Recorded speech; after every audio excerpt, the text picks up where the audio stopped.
Multiplayer definitely is at the centre of Crackdown 2. Non-stop crazy action.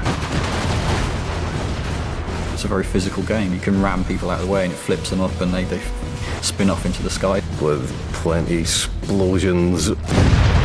Just general awesome action all round.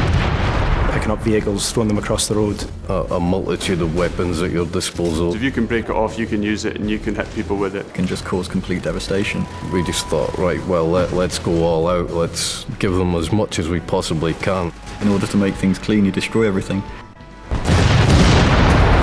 You know, fire cleans all. Episode 1, Fun with Friends.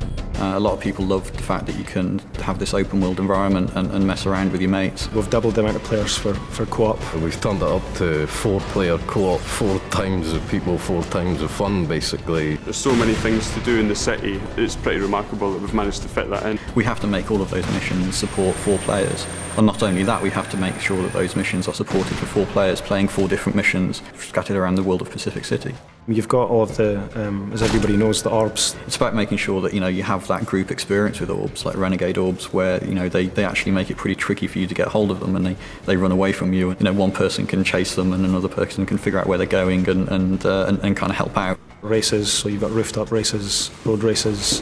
You've got all the achievements in the game as well, and there are a bunch of stats that we track that also go on leaderboards. I'm getting excited, citizen. Must remain composed.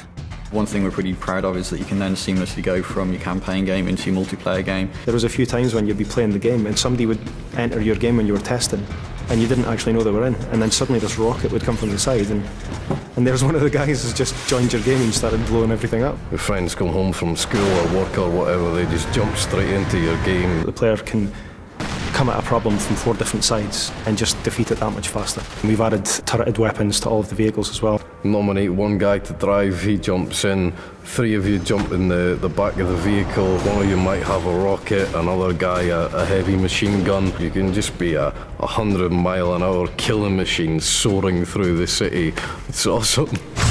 It's really down to the player to try and figure out tactics and strategies to use co-op gameplay. You can decide to ignore any direction you've been given and just mess around, do what you like. And we've added in the 16-player PvP. We support up to 16 people in the online game, and that's varying on different game types. At the moment we've got 3 different game modes: Deathmatch, Team Deathmatch and Rocket Tag. Rocket Tag's a little bit different. Basically, you've got to carry the orb for as long as possible, and the longer you carry it, the more points you score. Everybody's chasing one guy, rather than it being kind of everybody against everybody. It's a lot more over the top than what's around at the moment. We want people to play it as long as possible and really create, you know, a community for Crackdown.